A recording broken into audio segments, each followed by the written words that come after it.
Hi, it's a snow day. There's snow outside my window, and I thought we'd read a book about a snowy day today. You seen this one before? The Snowy Day? It's by Ezra Jack Keats. He did the pictures and the words. And I think the cat is going to come and join us for this story, so you might see a cat in the picture. She just jumped on my table. Yep, there she goes. Move out of the way, we're reading a story. Thank you. Okay, the snowy day.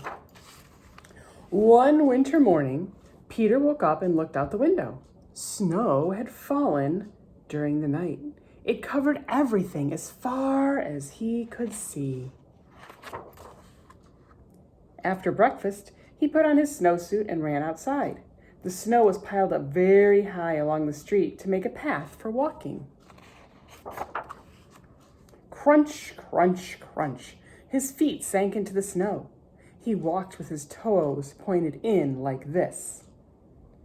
He walked with his toes pointed out like that.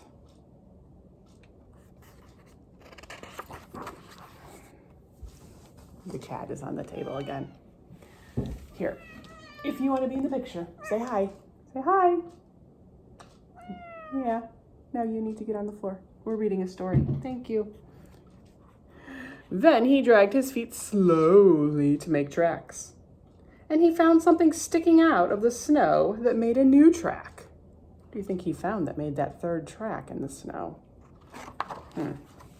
It was a stick. A stick that was just right for smacking a snow-covered tree. I know what will happen if he hits a tree that has snow on it, do you? I don't think he knew. Down fell the snow, plop, right on top of Peter's head. Oh, that made him walk away. He thought it would be fun to join the big boys in a snowball fight. But he knew he wasn't old enough, not yet. What happened to him? He fell down when the snowball hit him. Do you think he didn't like that? So he decided he didn't want to play with them. He walked away. That was a good choice. So instead, he made a smiling snowman. And he made angels. Have you done that in the snow? I think I've seen some of you make snow angels on the playground. I wonder if you'll do that today. He pretended he was a mountain climber. He climbed up a great, big, tall, heaping mountain of snow and slid all the way down. He picked up a handful of snow and another and still another, and he packed it round and firm and put the snowball in his pocket for tomorrow. Then he went into his warm house. He put his snowball in his pocket and went into the warm house. He told his mother all about his adventures, and she took off his wet socks. And he thought and he thought and he thought about them. Before he got to bed, he looked in his pocket.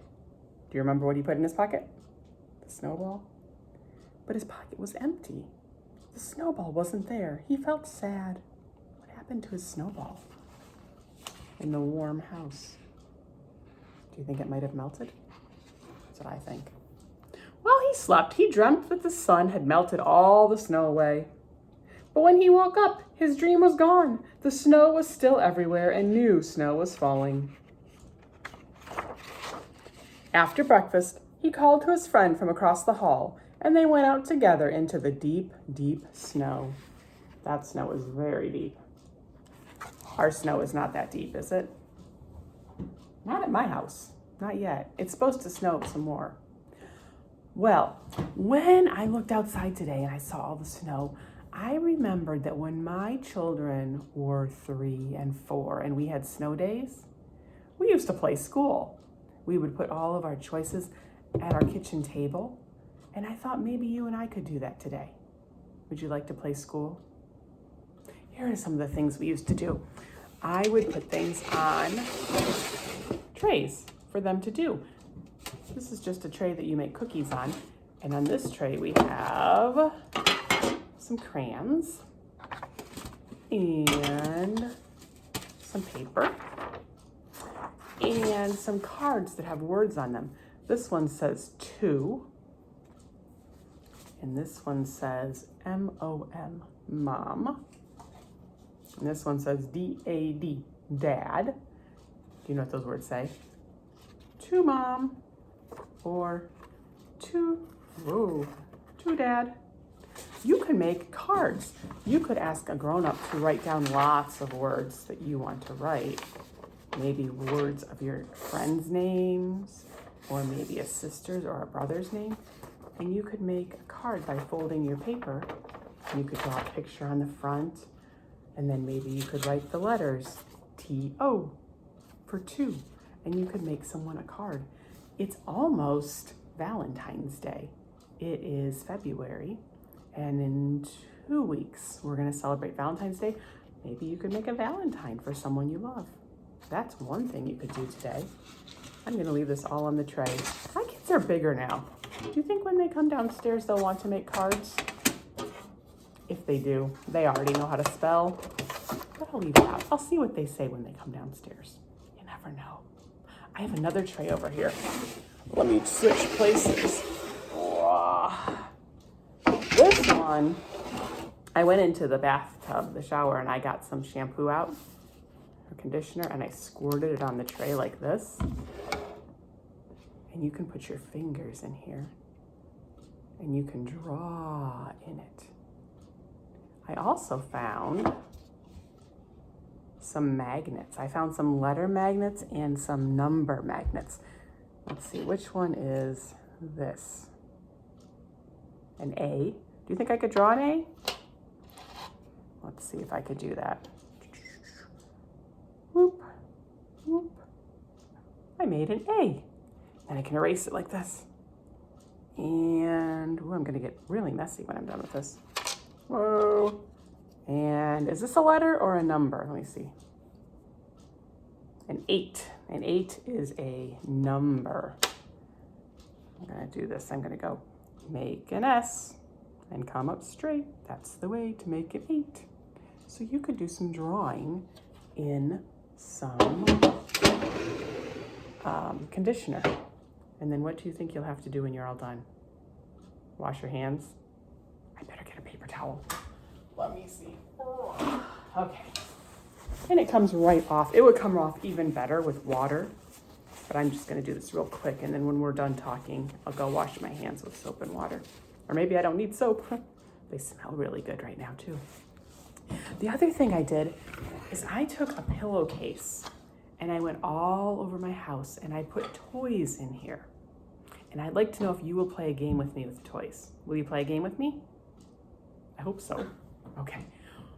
This is something like we did in small group yesterday. In small group yesterday, we made things with Play-Doh, and then we tried to come up with a poem or a song to go with it. So let me see what's in my... Oh, there's an animal in my bag, and it has 4 legs and a snout for a nose, and it likes the mud, and it says oink oink. A pig. Can you think of a song or a poem that has a pig in it? I know one. It might be something different than you thought of. Maybe you thought of the 3 Little Pigs. Maybe you could tell the story of the 3 Little Pigs. I thought of the one you do with your toes, where you go, this little piggy went to market, this little piggy stayed home, this little piggy had roast beef, and this little piggy had none, and this little piggy went wee, wee, wee, wee, all the way home. Did anyone ever do that with your piggy toes? Why do they call your toes your piggies? I don't even know. There's one poem. Let's see. Shall we try another one? Okay. Oh, this one's big. It's a stuffed animal. It's brown. It's a brown animal that hangs from trees and likes to eat bananas. A monkey. Do you know any poems or songs about monkeys? I know one where the monkey's going like this, and one where the monkey's going like this. You could do 5 little monkeys jumping on the bed. One fell off and bumped his head. Mama called the doctor and the doctor said, no more monkeys jumping on the bed. Or 5 little monkeys hanging in a tree, teasing Mr. Crocodile, can't catch me, you can't catch me. Na na na na na, you can't catch me. Along comes Mr. Crocodile, quiet as can be, and snap that monkey right out of that tree. We thought of 2 for that one. Maybe you thought of another one that I didn't think of. What else is in this bag? Oh my goodness. This one is one of my cat's toys. Do you see what that is? It kind of looks like a moon, but I think it's a banana because it has the brown ends. Do you know any songs about bananas? I like to eat, eat, eat apples and bananas. I like to eat, eat, eat apples and bananas. And then you can change it and make it funny, right? I like to eat, eat, eat apples and bananas. That's a silly word. Okay, we thought of one. Let's see what else we can do. Oh, a big spoon. Do you know any rhymes or songs about a spoon? I remember one we did yesterday in small group. We could actually pretend my banana's a moon now. Do you know something about a moon and a spoon? And a cow? Hey diddle diddle, the cat and the fiddle, the cow jumped over the moon. The little dog laughed to see such sport, and the dish ran away with the spoon. There's one. Oh, I think my bag is almost empty. There's something else in there. Okay, this is something that you can float in the water. And people ride in it. And it rhymes with goat. Did you say boat? Do you know a song or a rhyme about a boat? What about, here, we can act it out. I'm gonna pretend you're holding my hand. Row, row, row your boat gently down the stream. Merrily, merrily, merrily, merrily, life is but a dream. Came up with another one. I wonder if you thought of a different one. That's the first one I thought of. Okay, now this one, I showed you already. Sometimes people call this a bucket, but I'm gonna call it a pail. A pail. Do you know any songs or rhymes about a pail? This is one we're gonna do in school next week, so we'll practice it now. It says, Jack and Jill went up the hill to fetch a pail of water. Jack fell down and broke his crown, and Jill came tumbling after. That's called Jack and Jill. So I wonder if you can fill up a pillowcase with some toys and think of rhymes or songs. If you don't know any, could you make one up? You could, because you're very smart. You could get some shampoo or conditioner out and you could draw some letters or some numbers. You could get some paper out and make a picture for someone. Or just like all the things that Peter did in his book, you could go out and play in the snow today. Whatever you do, have a great time, and we'll see you in school soon. Bye-bye.